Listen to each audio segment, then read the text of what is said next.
있어요. 그래서 제가 이제 이게 강의가 마지막 강의 같으면 막 질문을 했다고 할 것 같은데 제 강의가 첫 번째 강의거든요. 전체 20번 이렇게 보니까. 그래서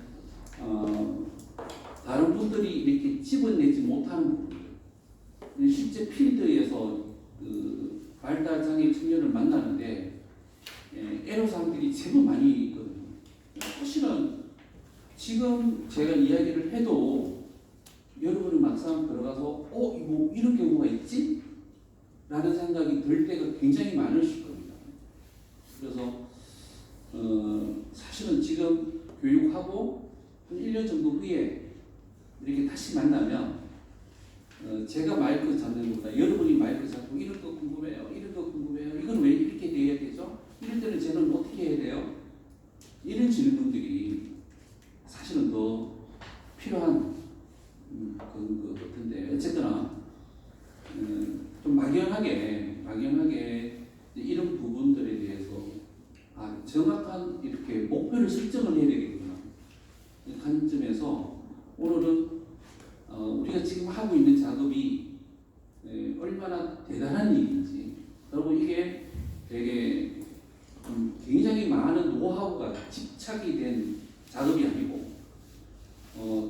주간 활동이라는 개념도 그렇고 주거 활동도 그렇고 아직 초창기입니다. 그러니까 어떤 노하우를 갖고 있는 게 없어요.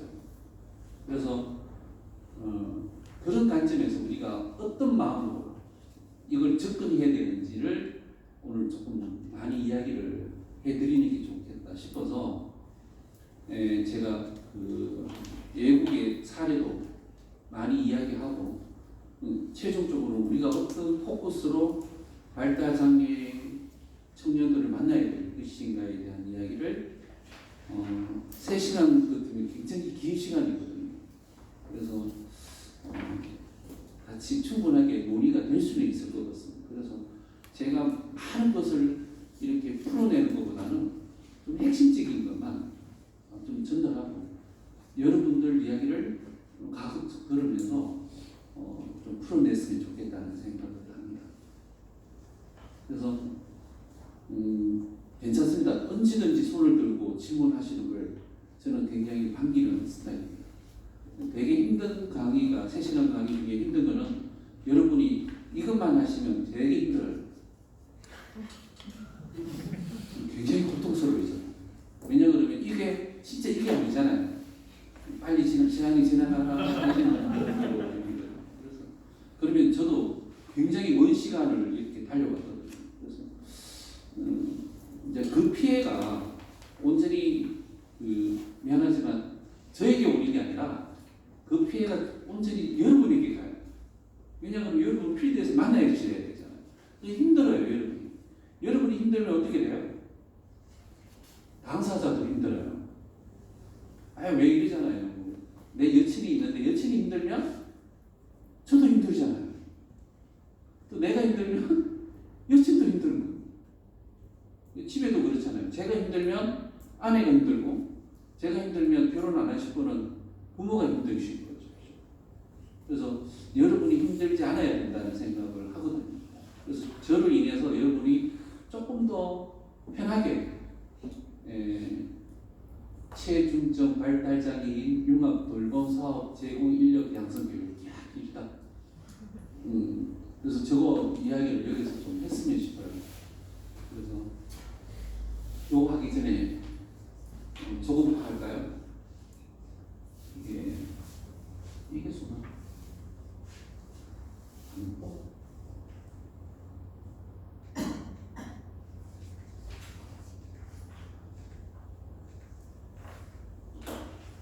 체중증이라는 표현이 있잖아요. 어떤 느낌이세요? 체중증. 저걸 좀 해석을 해야 될 것 같아요. 왜냐하면 여러분이 만나는 사람이 체중증일 수도 있고 아닐 수도 있어요. 또 이런 것도 있어요. 나는 체중증이라고 생각하는데 보건복지부에서는 체중증이 아니라고 이야기하는 사람이 있어요. 그러니까 되게 이게 혼선이 돼요. 그래서 저게 제 느낌에는 발달장애인 지원센터에서 저 용어를 저렇게 붙여 붙여놨는데 저 용어에 대한 것부터 좀 설명을 해야 그 다음에 요거 발달장애 청년 요 개념도 좀 설명이 좀 필요해요. 설명이 좀 필요한 것 같고 요 저거는 오늘 핵심 메인이니까 따로 설명드리겠습니다. 먼저 체중증부터 할게요. 이게 체중증은 중증보다 더 중증이라는 뜻이겠죠. 근데 저게 체중증은 최고의 중증이라는 거죠. 그러니까 일단 중증을 하셔야 된다. 중증을 알아야 체중증을 아실 거 아니에요. 그럼 중증이라는 게 어디에서 나왔을까요? 반대로 할까요? 중증이 반대말이 뭐죠? 아, 대단하셔요. 그럼 중증과 경증의 차이점 뭐죠? 중증과 경증의 중간은 뭐죠? 중간. 네, 괜찮습니다. 괜찮습니다.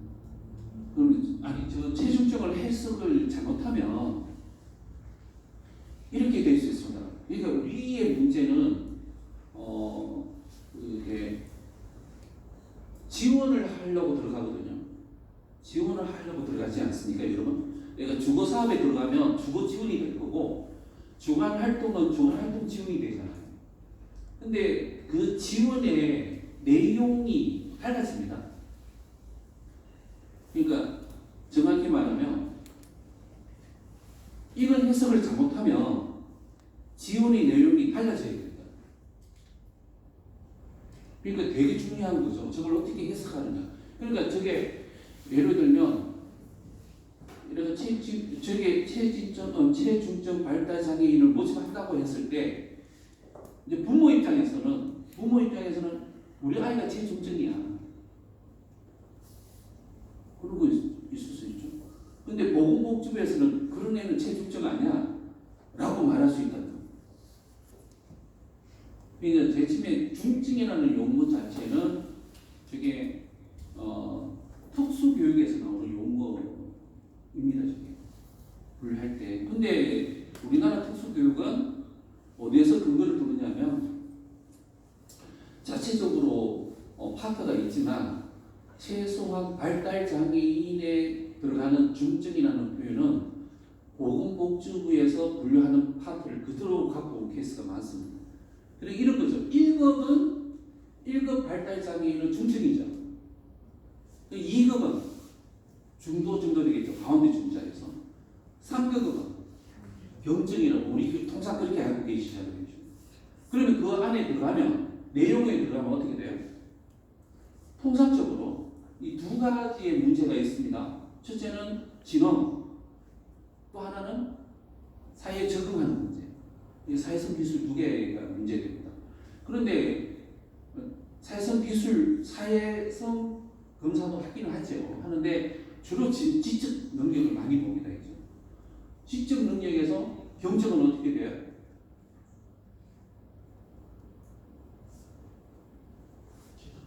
이 장애와 장애가 아닌 그룹으로 이렇게 나누면 그 진흥은 어디에서 기준이 되죠? 70으로 기준되죠. 그 70 이쪽은 장애가 되고 70 이쪽은 비장애인데 70에서 80을 뭐라고 보세요? 경계급으로 와요. 그러니까 이쪽 경계도 있지만 이쪽 경계도 주로 70에서 80이 학습 부진 또는 지진 아이들에게 포함이 되죠. 사실은 우리나라 교육에서 굉장히 문제가 되는 게 70 이하는 특수교육 대상자가 되어버려요. 근데 70부터 80까지 굉장히 많습니다. 이 친구들. 이 교육의 사각지대에 지금 있습니다. 소위 우리 학교에 가서 이랬잖아요. 장애는 아닌데 학교에 적응하지 못하는 아이. 많습니다. 10% 넘습니다. 굉장히 많습니다. 그거에 대한 대안이 사실 우리나라는 없습니다. 이걸 이제 아시면 되고, 그냥 통상적으로 경증이라고 들어가면 이거는 그냥 요즘은 이런 걸 척도로 잘 사용하지 않습니다. 그런데 아직 보건복지부에서 검사하면 동자성이나 언어성 검사하면 직접 검사를 해요. 그러니까 50에서 70까지를 경증이라고 해요. 그러면 한 20에서 50까지를 중도라고 하고 20 이하를 중증이라고 하죠. 보통 체중증은 측정이 불량한 아이들 이야기를 하죠. 그런 기준에서 보면. 근데 통상적으로는 보면 중증, 중도, 경증이라는 표현을 쓰죠. 그죠? 아까 그게 1급, 2급, 3급이라는 표현과 동일한 거죠. 자, 근데 여기에 이제 함정이 있습니다. 근데 이런 관점에서 보면 이렇게 되죠. 정확히 말하면 체중증이니까 1급 발달 장애인 융합 돌봄 사비라고 하는 게 맞겠죠. 저 기준은. 근데 이제 이런 문제가 있는 거죠. 제가 1급 발달 장애인 친구들과 꽤 많은 시간을 교육 활동을 했었거든요. 근데 힘들지 않아요, 사실. 여러분이 저하고 이렇게 이쪽 사업을 하시는 분들 중에 대다수는 힘들다고 했을 때는 어떤 친구냐면 1급은 바지 내려고 올리는 걸 잘 못하는 친구예요. 바지를 내리는 게 힘든 친구예요. 그냥 오줌을 바지에서 이렇게 실내를 하는 친구들이죠. 이렇게 교실을 잘 찾지 못하는 친구죠. 말 그대로 지적 능력이 떨어지는 친구입니다. 1급이라는 게. 중증이라는 게. 그렇잖아요. 그죠? 근데 한번 우리 주변에 한번 보십시오. 예를 들면 공격 행동이 있는 친구. 끊임없이 자해 행동을 하는 친구. 아니면 가출, 교출을 하는 친구. 끊임없이 여학생만 보면 폭력을 행사하는 친구. 이게 요거는 뭐죠? 요런 행동은 반사회적인 행동이죠. 이런 거는 이게 태어나면서 장애니까 이거 뭐죠? 이건 이런 거는 반사회적 행동은 장애만 있으니까 비장애도 있나요? 비장애도 동일한 거죠. 근데 이게 조금 더 심하면 어떻게 돼요? 심하면 우울증이 빠지는 친구들은 소위 정신병이라고 하죠. 제가 일선에서 학교에서 이 특수 학교에 이 정확한 통계는 아닙니다. 아닌데 최소한 10% 정도가 정신병을 동반한 발달 장애인이 많습니다. 저는 제가 가르쳤던 친구 중에서도 조현장 환자를 내가 만났었고요. 근데 얘는 지적 3급이었습니다. 3급인데 그러니까 이런 거죠. 지적 3급의 조현장 환자하고 그냥 지적 1급하고 저보고 누굴 맡을래 그러면 얘는 중증 안 같아요. 진짜 중증이죠. 왜냐 그러면 제가 이 친구가 우리 학급에 입급하고 난 뒤에 한참 제가 교장선생님실에 몇 번 갔습니다. 교장선생님 얘는 의료적인 지원이 필요한 친구입니다. 제 혼자서 감당이 안 돼요. 근데 교장선생님은 해라 그냥. 다 그렇지 뭐. 그럼 말 잘하대. 이게 실합니다. 제가 국립특수학교에서.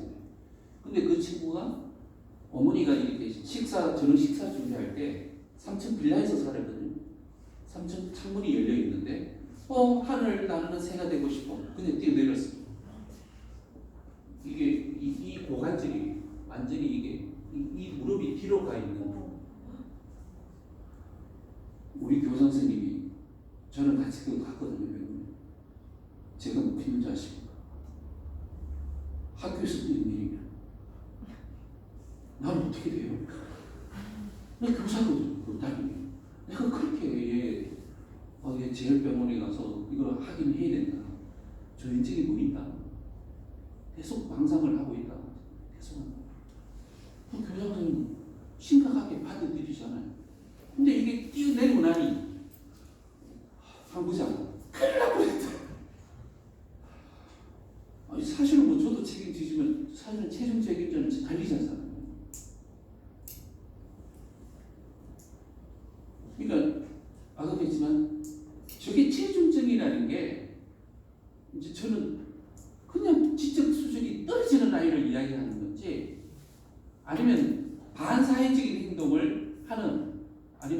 교육적이나 자해 행동이나 아니면 공격적인 행동이나 이런 게 강한 친구들. 이제 벌써 그게 저는 이거는 양육이나 교육의 문제라고 보거든요. 기질적으로 그런 내형성을 갖고 태어나기는 합니다. 근데 결국은 그게 이렇게 발현된 거는 우리가 이게 교육 환경, 가정 양육 환경에 의해서. 왜냐 그러면 보통 지금 대다수의 소위 발달 장애인 친구가 사회 문제가 되는 것.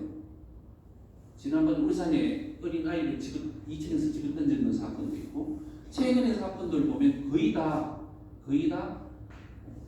진짜 중증 학생이 그런 게 아니고 단순 지적 장애가 떨어져서 중증 애들은 그러지 못해요.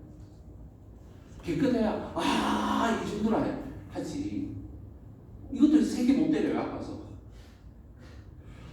그냥 이 정도 하지. 이게 심하게 때려서 실명되는 친구도 있습니다. 심하게 때려서 자해행동 없이.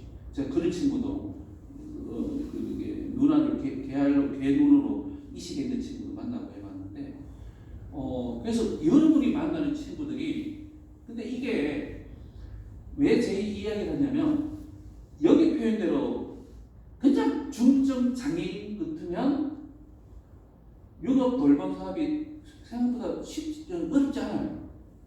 그래서 정확하게 말하는 케어 지점만 정확히 알면 얘가 못하는 부분이 있잖아요. 맞아요, 못 올려. 화장실 못 찾아가. 그럼 정확하게 여기야? 여기에 소변 넣는 거? 자, 같이 내려보자. 요거만 하면 돼요. 그러니까 지원이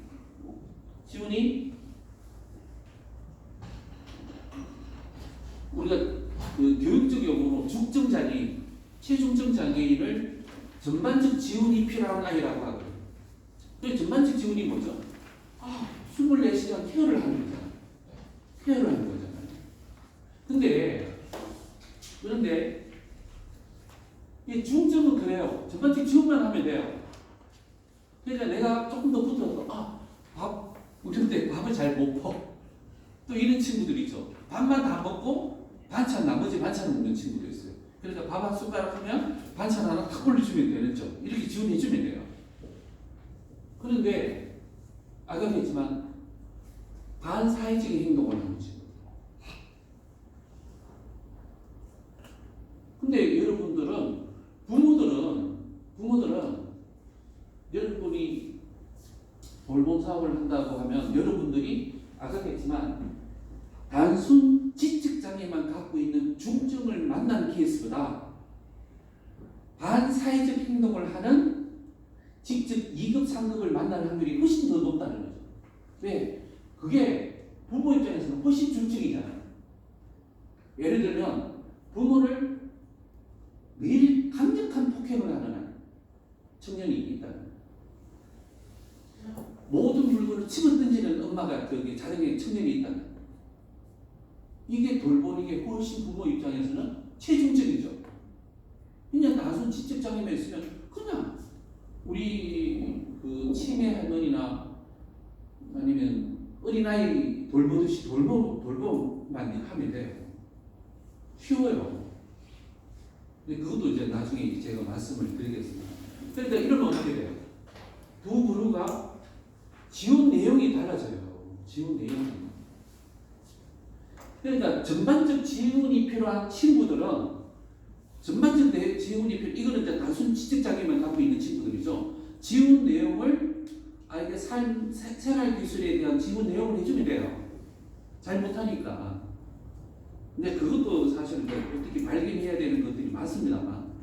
근데 반사회적인 하는 행동 친구들, 공격적인 행동을 하든가 자해 행동을 하든가 아니면 끊임없이 여러 가지 유행이 나옵니다.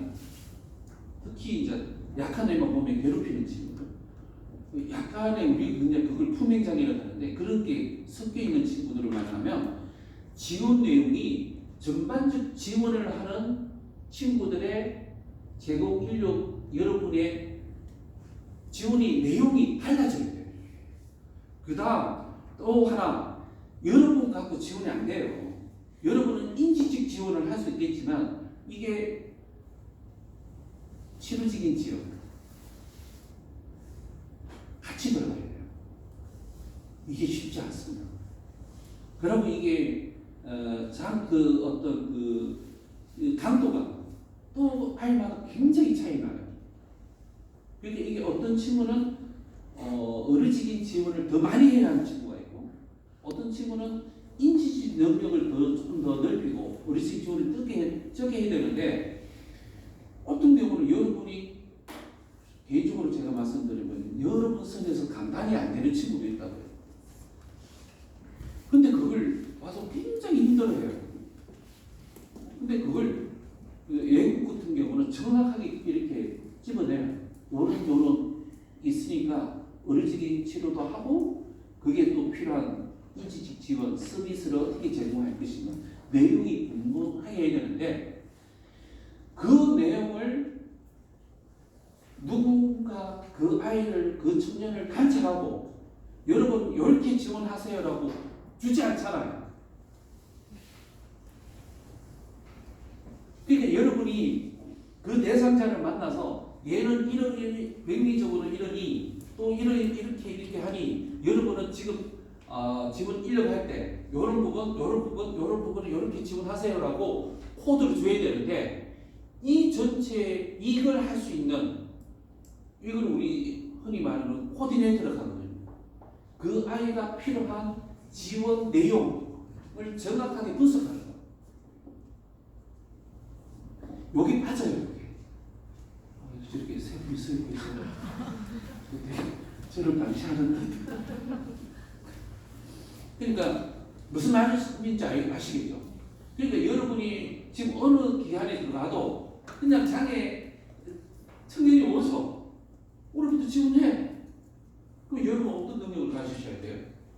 정확하게 내가 필요한 지원 내용을 여러분이 찾아야 돼요. 딜레마는 그게 있습니다.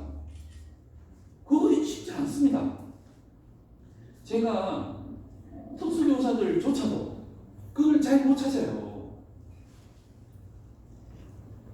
근데 그게 예를 들어 어떤 기간에 이게 의뢰가 왔다 그러면 그 내용, 뭐 예를 들면 이제 미국 같은 IRRP 이제 그런 내용이 거기에 들어가 있는 문서가 그런 겁니다. 그런 문서를 누군가 전문가가 작업을 해서 그 중에서 어르직인 지원을 하는 거는 병원, 그리고 인지직 지원을 하는 사람은 누구, 그러면 주거 지원하는 사람은 요런 걸 지원하세요라고 세부 계획이 나오고 그걸 여러분께 주는 거죠. 그러니까 되게 편하죠. 그래서 여러분이 주거 지원을 하시다가 아니면 주간 활동을 하시다가 조금 더 올라가면 그 대상자가 우리 기관에 오면 그 상담 또 그 사람이 갖고 있는 병원부터 다양한 히스토리를 여러분이 판단하고 코디네이터를 하고 난 뒤에 지원 인력이 늦어줘야죠.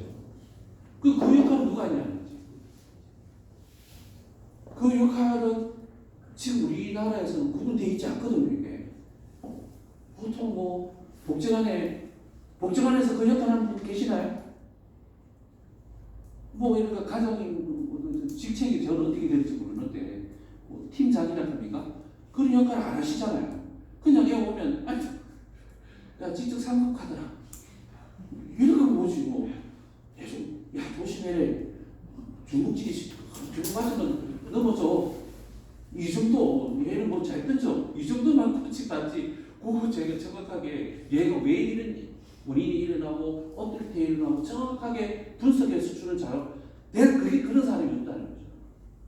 그게 우리의 이제 이런 초기 사업을 하다 보니까 이런 사업을 이게 그걸 이렇게 지원하는 인력이 또 있어야 되는 거죠. 개인적으로는 그런 역할을 이제 미국에는 이제 캘리포니아는 이제 그렇게 하는 센터가 있어요. 그 로컬 센터라고 해요. 이게 이제 그걸 붙어서 만든 게 우리나라 강주광역시 발달 장애인 지원센터죠. 원래는 그 지원센터에서 그걸 하셔야 돼요. 원래는 정확하게 데이터를 정확히 그 아이에 대한 지원 내용, 그다음에 그 아이가 속된 여러 가지를 뭐 다 검사를 표준화 검사 도구를 하고 관찰을 하든 해서 그 내용을 딱 기관이 이제 기치를 해야 되는 거죠. 그러니까 그렇게 해주시지는 않을 거고 이제 기껏해야 돼. 이거 짧은 교육인데 이 짧은 교육을 통해서 여러분이 그런 능력을 가질 수 있겠습니까? 없어요. 그러니까 여러분 이제 그때부터 여러분 미안하지만 다음 주 월요일부터 투입되나요? 아, 약속을 하시구나. 모릅니다. 뭐 언젠가는 투입되겠죠. 투입되니까 이게 아직 계시는 거죠. 투입되면 굉장히 그러니까 그걸 이렇게 방법 하나 가르쳐 드릴게요. 어쨌거나 의뢰할 때 최고 많이 알고 있는 분이 누구죠? 열심히 해야 되시는 부모이죠. 부모님하고 여러분하고 뭔가 프로그램을 제공하기 전에 함께 그 아이가 어떤지 현재 상태가 어떤지 제가 핀란드에 가서 그 지금 체중증이니까 핀란드에서 이런 이야기를 한 적이 있어요. 여러분은 제가 물어봤습니다. 요즘은이었습니다. 이 아이가 뭐가 필요한데 어떻게 관찰해요? 그러니까 실에 오면 이게 CCTV를 달아놓고 아이를 일주일 내내 관찰한대요. 자기가 좋아하는 거, 부모가 이야기하는 거 다 좋대. 아, 얘는 뭘 좋아한다 그러면 물을 좋아하면 물도 장소를 다 제공하고 누가 하는 게 계속 일주일 내내 촬영만 한대요. 그러면서 어머니가 이야기하는 게 일반화 논리가 아니거든요. 가정에서만 그렇다는 겁니다. 어머니가 이야기한 내용하고 실제 그런지를 확인하는 거예요.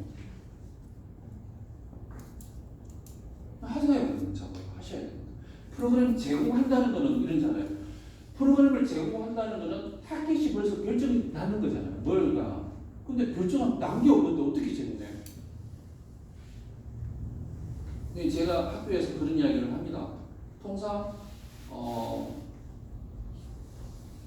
중점 친구들은 짧게는 3개월, 길게는 6개월. 제가 자폐학교에서 1급 자폐 친구들 만났을 때는 최고 기르는 거는 1년 걸리더라고요. 내가 모르는 행동을 저 행동 뭐지?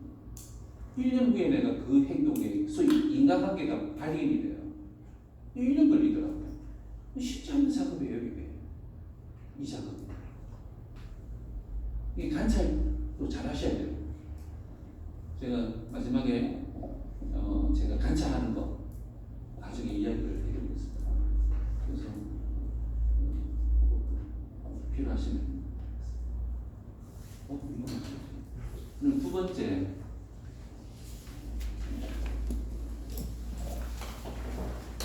하나 이야기했는데 벌써 도움이 될까요? 네. 도움이 됩니까? 네. 이렇게 소극적인 이런 처음 들어보고. 자, 두 번째. 발달 장애를 갖고 있는 친구들이 청년들 요구를 아셔야 돼요. 여러분이 지금 만나는 친구는 학령기 친구는 아니죠. 대체적으로 20대 초반에서 한 30대 후반 같이 되나요? 보통 20대 청년기 뭐 요즘에 유엔에서 지정한 청년기가 몇 세까지죠? 네? 제가 갖고 있는 자료에는 85세까지 장년이라고 하더라고요. 64세까지가 청년이라고 하더라고요. 저도 청년입니다. 자, 이거 아셔야 됩니다. 우리나라의 그 발달 장애를 지원하는 어떤 시스템이 자 태어나서 영아 조기 교육을 하고 특수 유아 교육을 받기도 해요.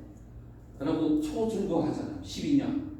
운이 좋으면 전국가 따라서 한 2년까지 플러스 합니다. 최소한 20, 21세 정도까지 지원을 받겠죠. 그죠? 좀 최종적 기준으로 잡으면 12년 교육만 받아요. 그럼 몇 세죠? 19이 나옵니다. 19배. 그럼 20세부터는 어떻게 돼요? 여러분이 있는 중앙활동에 가는 거죠. 그렇게 쭉 가다가 언제까지 가죠? 아직은 몰라요. 그래서 아직 우리나라 중앙활동은 몇 세로 끊지는 않지 않습니까? 이게 이제 되게 중요한 거 지금 말씀드리겠습니다. 좀 오래된 이야기입니다. 미국의 발달 장애를 연구하는 논문들을 이렇게 살펴보면 발달 장애를 가진 사람들의 자립적인 욕구, 자립에 대한 욕구가 가장 왕성할 때가 언제냐면 23살 만입니다. 만 23살에서 27, 8 그때가 가장 왕성한다. 자립에 대한 욕구. 그 다음 요거 하나. 그러면 두 번째는 발달 장애를 가진 학생들은 12년 19살까지 교육을 받는 게 아니라 이 친구들은 속도가 느리잖아요. 그러니까 제가 읽은 논문들에 보면 42까지 공부를 해요. 그런 책들이 논문입니다. 자, 두 가지 논문을 플러스 시키면 발달 장애를 가진 사람들의 최적 결정적 시기는 언제일까요? 자, 할게요. 여러분이 삶에서 여러분이 초중 고등학교 공부를 하셨잖아요. 여러분이 고등학교 일반적으로 초중 고등학교 공부를 하고 지금 뭐 대학교 졸업을 하고 여러분이 삶의 결정적 시기는 언제였습니까? 한번 생각해 보십시오.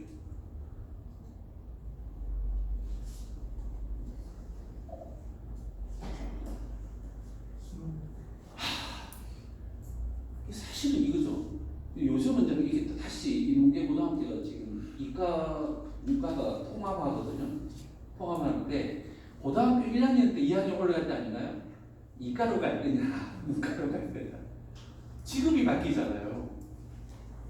이과로 갈 거냐, 문과로 갈 거냐. 조금 더 땡겨볼게요. 중학교에서 고등학교 입학할 때 실업계를 갈 거냐, 인문계로 갈 거냐. 그 천천히 그러죠. 근데 통상 언제 보면 중3에서 보면 중3에서 고등학교 2학년까지 수능은 뭐 결정 난 거잖아요. 그래서 대학은 인문계 고등학교는 목표가 다 대학 가잖아요. 그러니까 중3에서부터 고2까지 이루어지는 거죠. 이때가 결정적 시기가 아닌가요? 뭐 일단 대학교 가면 뭐 거기서 막 이렇게 진로가 바뀌어지는 건 아니잖아요. 그렇죠? 그럼 여러분보다 훨씬 아까 했지만 발달 장애를 가진 친구들은 언제라고요? 아까 내가 23에서 27이라고 하니까 통상 25으로 보면 되죠.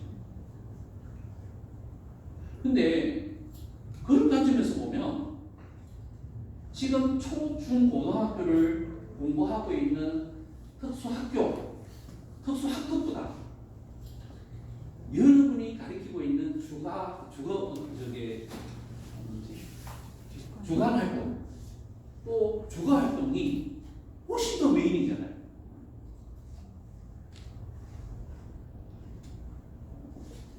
여러분에 의해서 이 아이가 지역사회 통합이 되느냐 안 되느냐가 결정나는 겁니다. 지금까지 초중고등학교에서 이 아이가 잘못 살았다고 하더라도 여러분이 잘만 하면 유능하기만 하면 아이들이 지역사회에 적응하면서 살 수 있다는 겁니다. 그래서 여러분이 어떻게 보면 최종 발달장애 청년의 삶을 좌지우지할 수 있는 위치에 있다는 겁니다. 여러분 다음에는 뭐죠? 없어요. 자주. 그러니까 되게 제가 오늘 여기 오면서 여러분이 싫든 좋든 이 자리에 들어온 게 어떻게 누구의 삶을 운명적으로 결정지어야 하는 위치에 서게 되는 거예요. 초등학교는 개판으로 가르쳐도 중학교 올리면 돼요. 시스말로 그렇잖아요. 중학교에는 고등학교 올리면 돼요. 고등학교 졸업하면 어디 보내면 되잖아요. 전국박 보내면 돼요. 졸업해가 안 되면 복지관 주간활동 이게 보내면 되지. 보낼 때가 있다니까. 여러분은 여기 적응 못하면 어디 가요? 병원이나 시설에 가요. 이거는 무슨 분리되는 거잖아요. 완전히 지역사회하고 분리되고 있는 거예요. 그러니까 그런 관점에서 보면 최종 제가 아까 미국 논문을 검증했지만 여러분이 그들의 자립이나 생존에 지역사회에 함께 살아가는 데에 가장 결정적 힘을 갖고 있는 거예요. 그래서 사실 미국에서는 이쪽 제공 인력들에게 엄청나게 지원을 많이 해줘요. 근데 이게 우리 사회는 아직은 이게 세분화되지도 않고 이게 이런 거죠. 처음 시작하니까 이게 특수교육이 1970년에부터 시작이 됐다고 보거든요. 그때 보시면 똑같은 거예요. 그게 일반 교사보다 특수교사가 훨씬 더 처우가 좋아지고 하는 부분은 한 90년 이후에 특수교육 의무교육이 되고 여러 가지 제도로 만들어지면서 그 특수교육법이 만들어지고 그렇게 관찰되면서 그렇게 만들어지듯이 여러분들도 이 평생교육법이나 주거에 대한 지원 이런 것들이 법화되면 훨씬 더 강력하게 페이도 더 좋아질 거고 또 이 인력도 좀 세분화가 될 겁니다. 그러니까 제가 그런 거 했잖아요. 어떻게 코디네이터 해야 할 분도 계시고 그냥 와서 그게 단순 지원만 프로그램 내용을 지원하는 사람도 필요하고 그렇게 구분이 될 겁니다. 자, 이제 아까 체중적 이야기가 끝났고 청년 이야기가 끝났습니다. 그래서 저는 개인적으로 제가 이제 제도권에 있으면 이런 이야기를 하고 싶습니다. 뭐냐 그러면 특수학교를 따로 짓지 않고 모든 초중 고등학교는 일반 학교 통합을 시키자. 그 대신 공간 내에서 분리 교육은 가능하다. 그래서 에너지를 여기에 초중 고등학교에 많이 쓰지 말고 끝나고 나면 얘네들이 끝나고 나오면 이때부터 청년이 되잖아요. 이게 결정적 시기니까 기존의 특수학교 좋은 시설들 이게 평생교육으로 하면서 여기 강력하게 20대, 30대, 40대를 지원하자. 이런 이게 예산을 저쪽에 학교 기관에 예산을 많이 쓰는 걸 평생교육기관에 예산을 더 많이 써야 되지 않나. 그런 날이 오거든요. 자, 그다음에 주거생활은 제가 이야기를 했습니다. 이게 이런 생뚱맞는 이야기를 해드리겠습니다. 좀 이분화가 돼 있죠.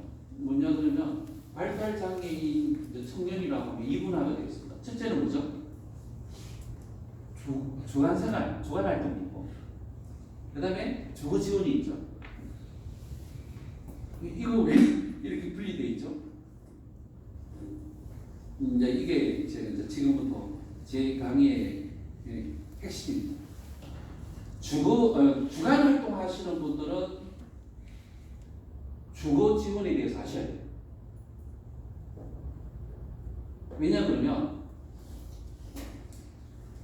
목표가 그게 있고 이제 그 이야기를 지금부터 제가 해드리겠습니다. 그러면 주거 활동을 하시는 사람은 주거 내용을 아셔야 돼요. 주거 내용을 모르고 주거 활동을 지원하기가 힘들어요. 그 내용도 아셔야 돼요. 그래서 그 내용은 지금부터 시작을 해보겠습니다. 먼저 여러분 고민을 듣도록 하겠습니다.